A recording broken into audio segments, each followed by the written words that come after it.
The title is Communion with the Inner Silence. This passage is from the second chapter, the 53rd stanza. When your intellect, at present confused by the diversity of teaching in the scriptures, becomes steadfast in the ecstasy of deep meditation, then you will achieve final union with God. Wow, those are big words. The Bhagavad Gita implies here that any search for spiritual truth without the corresponding practice of deep inner communion will probably result sooner or later in mental confusion, for even the simplest teachings are open to misinterpretation. The basic concern of the scriptures, therefore, is only secondarily with defining truths or with formulating dogmas. Spiritual niceties of this sort are more appropriately left to the pedants. The scriptures, on the other hand, are more concerned with sounding a call to spiritual action. They offer practical suggestions for how one may grow in the actual realization of truth, and they seek to inspire all men the desire to tread his highest path. Endless theorizing is for labyrinthine minds. More pleasing to God than all the scholarship that human brain can hold is a heart, even though the mind be unlettered, that is open to his love. The way to know God is by stilling the mind, not by agitating it, by deep meditation, and not by reasoning intricately from countless scriptural premises. The only way to know God is by living consciously in his blissful presence, and not by perfunctory performance of outward rituals. The way to know God, finally, is to commune with him in inner silence, with true love, and not to shout to the heavens the carefully reasoned dogmas of one's belief. He who loves deeply will speak little to others of his love, but he who boasts proudly of his devotion and with outward noise displays his piety to others is too besotted with the music of his own voice ever to hear the silent whispers of the infinite beloved in his soul. Dear ones, let us speak little, but love greatly, and let us ever commune with God in the ecstatic silence of our own souls.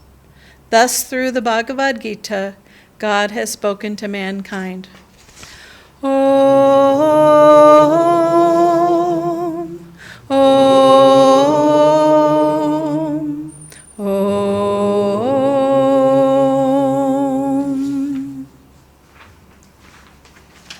I had a little bit of a shock when opening the affirmations book to the one on willpower. You could already, if you can't see from the camera, this is the Tamil version, and so I thought, do I need more lighting? If I've gotten this right, it's Isa Shakti. Is that a translate? Yeah, that's as far as I got. So that's a rather short affirmation. So.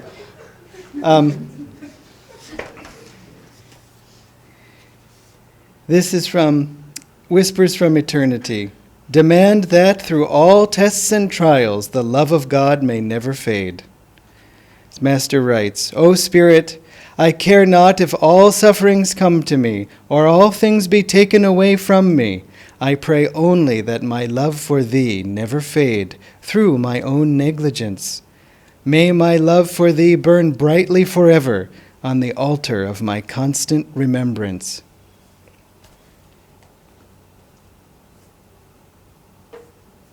This reading that Dharmini just shared with us is a very helpful one. It can be taken on so many levels of our experience, and when I say experience, I mean our experience on the path. It's something that was a reading, a topic, really, reason versus intuition, communing with God in the inner silence, the limits of reason versus the power of intuition and deep feeling. This was something I myself really, I don't say struggled with, but it was a big issue. It was up for me when I first came onto the path. And hearing it now, I can appreciate it from a somewhat different vantage point. Swamiji said something similar to this, but on a greater level, that when he came to the path, he found God, or he sought God through reason. And he said that he wished he had come or sought God through love, that he had approached it more from the heart than from his mind. Really, of course, he brought these two into balance and had great and deep feeling, which, of course, was something he had even before. In fact, he said, I remembered when I first came on the path, when I was a child, I was so joyful and free and light, and then I became very serious and intellectual and so on. And so the challenge, I'm just going to get a little more centered here, hopefully outwardly and inwardly. The challenge that we find in the beginning is that we do have very strong minds, if we do. If we don't have strong minds, then this is not a challenge at all. Just love God and fine. But at least speaking for those who suffered from a malady similar to mine, a lot of intellectuality. And so the first thing that I was thrilled about was the autobiography of a yogi had such deep teachings that were easy to understand, but also very vast. If I had opened a book and it had just said, love God, I would not have probably been able to get much from that. That fault would have been mine, not the book's. Now I can appreciate a book like that. But at the time, I needed lots to feed my mind. I wanted to understand how what I had thought before related to this new, to me, teaching. And so I needed to integrate. I needed to, again, feed my mind. I was thrilled to discover that Swamiji had written so many books, because on so many different topics of life, because again, it helped me. I needed to see, not just on my own, how to relate this new philosophy to the rest of my life, but how that it was already done for me, and in a much better way by Swamiji. So having this was very helpful, rather than just saying, no, deny the intellect, but it was to say, here, uplift the intellect. You see, that's the funny thing about this, is that sometimes when people first come onto the path, either they themselves or others will say, well, don't lose your brain, don't just sing, Hare Krishna, Hare Rama like some brainless person. You have to think. Now, why would someone say that? Well, it makes a lot of sense, actually. When we're growing in our evolution, we go from a state of relative non-thinking, non-analyzing, to that state of thinking and analyzing. This is reflected even in the progression of a soul's evolution, that in the first few incarnations, which is to say the first few million, we are just using our bodies and just working out the body, and basically all relates to how do I get more idli. And I just feed the body. I get pleasure through the body, and I sort of use the body to assert myself and so on. But then we discover in time, sometime, that we can use the mind, and we can perhaps, even in a clever way, work out a scheme where the idlis will just come to us without even having to do anything. And that in our minds we can again plot and plan.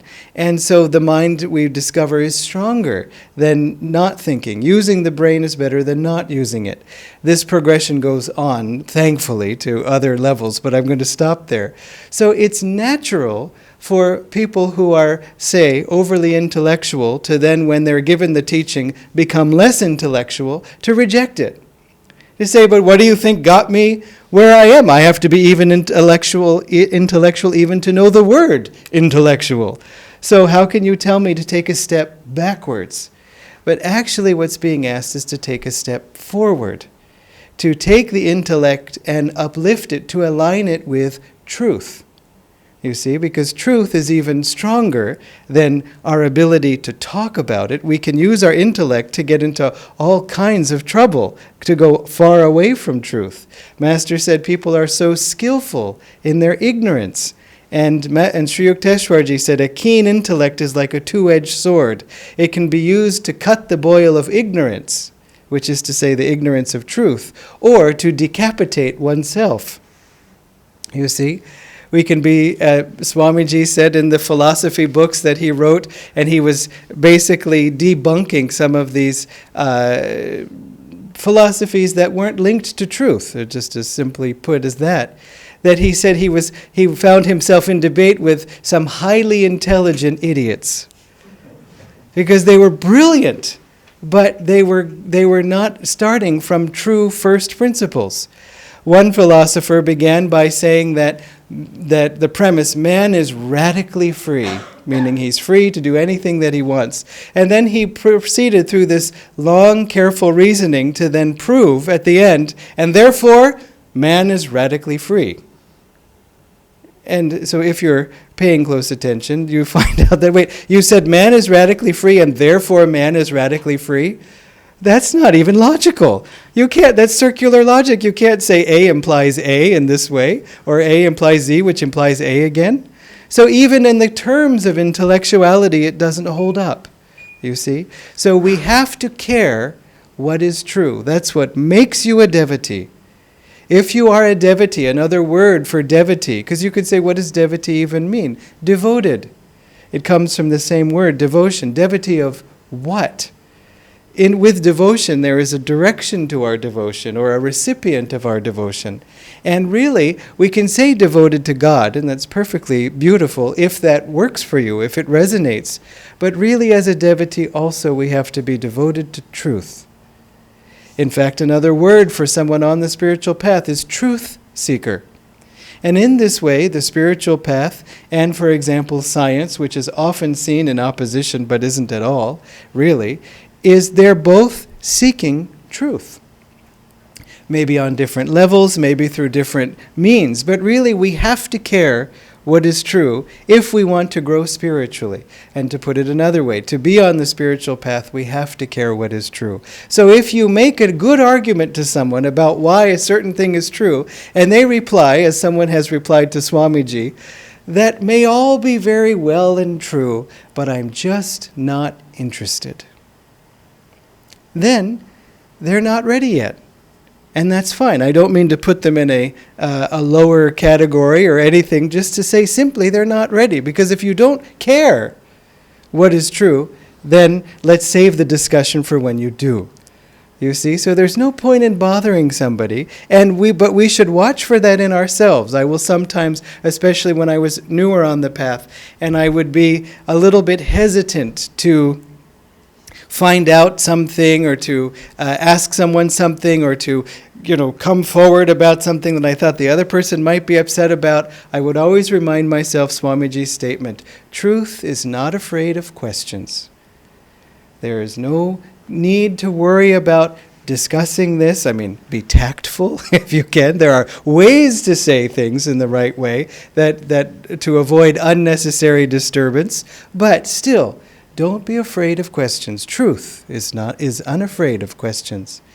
And so, if somebody hearing this teaching that we just shared thinks the conclusion is don't think, of course it's not. In fact, Swamiji, when he came onto the path, was, as I said, very intellectual. Master encouraged him, get devotion. And Swamiji chanted for hours a day and found the joy of his youth returning to him, his heart opening, all that deep, calm feeling coming back. Tears of joy, he said, of probably joyous relief also, because it is such a joy when we can return to that freedom that we may have felt earlier. And so Master said to him, also I want you to write articles for the magazine. And Swamiji thought, now wait a minute, here it is. He is asking me to be less intellectual, and then he turns around and says, write articles, which is a very intellectual activity. And isn't that going to make me more intellectual? And so on.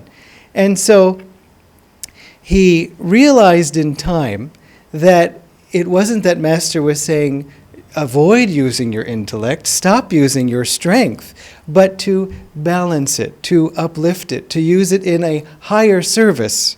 You see, in the service of truth, use your intelligence with devotion, and so on. Now, that is addressing the mind. Now, for someone who has felt this inward presence of God, as the reading was saying, who has in intuition, in silence, had that connection, this whole preceding monologue of mine seems superfluous, an intellectual word, seems unnecessary. Why? Because they say, oh, yes, yes, I know thinking is useless? No, because when you have tasted that joy, it is so satisfying, and so much more satisfying than, yes, yes, yes, all kinds of discussions. It is so much more thrilling that we just don't have to worry about all this stuff. As Sri Yukteswar said, such intellectuality is for sluggard minds. You see, it masquerades as being very intelligent. And I have to tell you, when I read this, I was horrified, because I knew that I would be in the category of the sluggard minds. And if there's one thing that the intellectual person doesn't want, is to be thought a sluggard mind. You know, I wouldn't say I'm the smartest person in the room, but maybe top 5. You know, there's this whole pressure to be intelligent. That's what the ego is fascinated with. And as Sri Yukteswar says, that for such intellectuals, philosophy is a gentle setting up exercise, all in the mind, carefully unrelated to outer realities or any inner scourging discipline, any scourging inner discipline. Meaning, not only do I not have to worry about whether this actually is related to any kind of truth, but also I don't have to do anything about it. We have that phrase in English, armchair philosophy. And I was so tickled once to see on a book of a man who had written a book called The Ethics of Authenticity. And this was given to me in college, believe me. This wasn't my own choice, at least I can say that much. I was forced to read it in college. And on the back, the author was pictured just a white-haired gentleman, very sort of smartly dressed, sitting in his armchair. And I thought, well, at least you're honest about it, you see? It's just sort of, yeah, did he have the elbow things or the tweed or whatever? Anyway, he didn't quite have a pipe. I think it was just outside the shot. So, you see, there's just such a emphasis on talking about something. Swamiji said, I find this sometimes frustrating with certain groups of people. He said they seem to feel that in talking about something, they have somehow accomplished anything. That if we talk sufficiently about what we're going to do, that's just as good as doing it. And again, as a yogi, the yogi is impatient with all of that too, because the yogi wants to experience more. You see, that's the point. All it takes is one touch, one thrill, and you realize it's so much better than all this dust. It doesn't mean, again, that you stop using your brain. You use your brain to get more of that. And so, in fact, I have found that Kriya Yoga, meditation, has made my mind more clear. Even in the old ways, there was a time when I hadn't quite gotten over my sort of deep obsession with mathematics, and so I would take some of these mathematics exams that are sort of these contest papers that are for fun. I would take them for fun. They're not necessarily fun for the people in the contest or for anyone else who wonders, why would you purposely take a math test voluntarily? But anyway, if you do get some kind of enjoyment out of it, it's sort of unraveling the riddle, and then you get a thrill. What's the thrill? Sri Yukteswar described that too. The ego is flattered that it can grasp such complexity. And I had to admit that was most of the thrill I got out of mathematics, was saying, I figured it out. Or, I figured it out. You see? There can be just that thing of, I'm so glad to see I could do it. You can build your strength without that emphasis on I, and it can be useful. I don't mean to cast it only in a negative light, but I have to say the light I'm casting it in for me was accurate. I was feeling better and better about myself when I succeeded, which means you feel worse and worse when you don't. And so when I would do these math contests, I did them much better after Kriya than I did before. Things that I couldn't solve before I got onto the path, I found much easier, and I was out of that world. It wasn't that I was reading research papers or practicing constantly or any of that anymore. I stopped. But I did Kriya, and then when I went back to these things, I found it was much easier to understand them, and my scores were much better. And so it was fun to see that by going closer to God and yoga and away from that world, I succeeded even better in that world. And so remember that when you put God first, when you put this science of meditation and Kriya Yoga first, it helps you in everything. It helps you to be calmer in the face of, Master said, we must stand unshaking and amidst the crash of breaking worlds. Remember that? You might want to repeat that to yourself from time to time, that, this is the teaching. It's not just for the, you must stand unshaken amidst the quiet silence of happy, peaceful worlds. I have to admit, sometimes when there is happy, peaceful words, we're still shaking in our own self-created uselessness.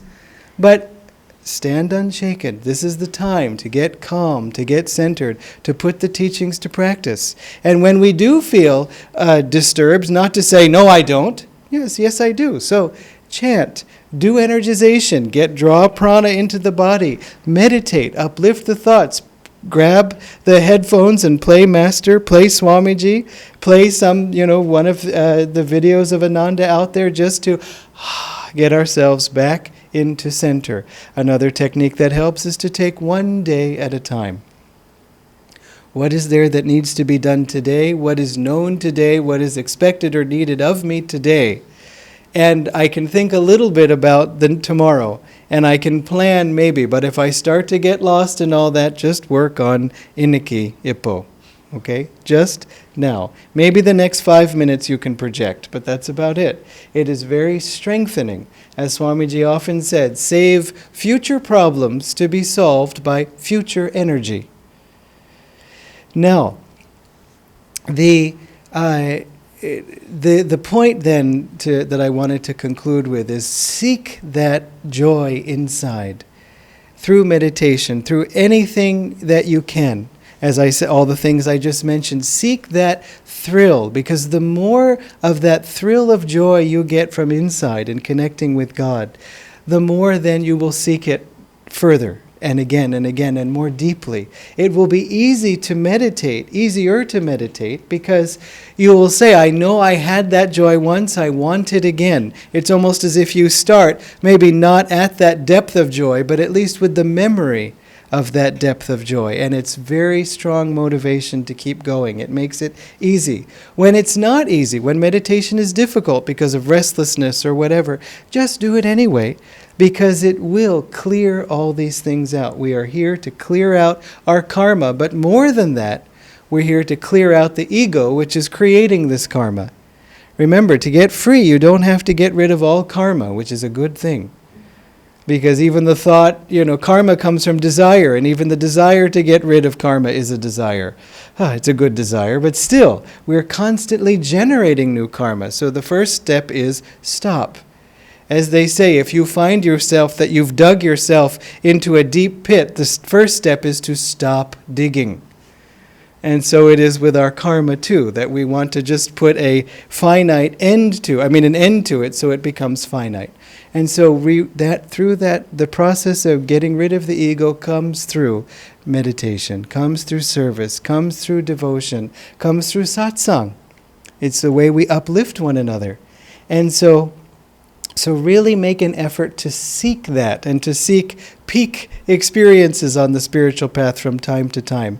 We had a pilgrimage to Puri just a few weeks ago, and it was very powerful before, during, and also after. Sometimes on a pilgrimage we may not feel the full impact of it, but then when we come home, sometimes we do, but sometimes it's only after that, I feel this great joy that I was there. I feel sort of an ongoing connection, in this case with Sri Yukteswarji, that I was sort of aware of at the time, but now I feel even more, how nice it was to be together and to meditate together on the beach, all those things.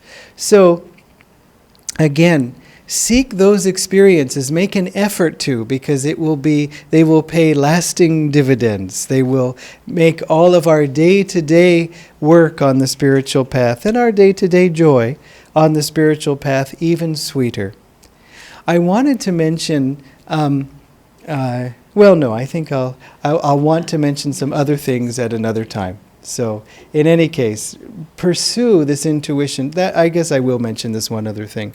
That one reason why people on the spiritual path even continue to be very intellectual and to tout the intellectuality or the strength of the analysis of this, and do you realize that it also connects to that, and all of that is partly out of habit, but another reason is because it's easier than developing devotion.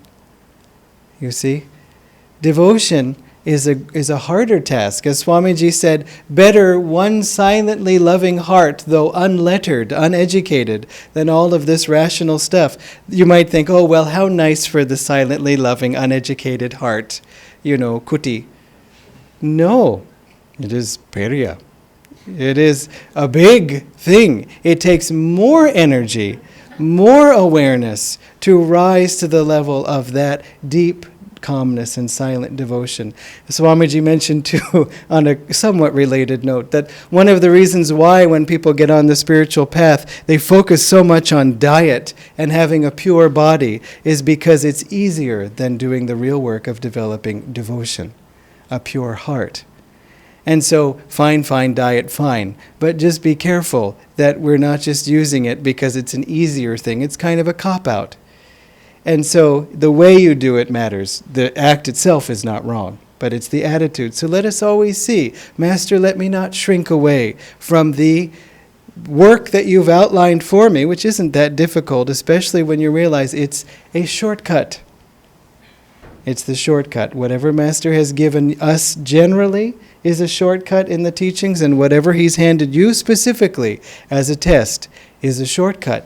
He gives you your 6th standard exam, which seems way too difficult and impossible, and how can you ask me trigonometry? And then when you finish the thing, he hands you your 12th standard diploma. That would be nice, wouldn't it? Especially for the poor kids who are still suffering in the exams right now. So take the shortcut. Okay? God bless you.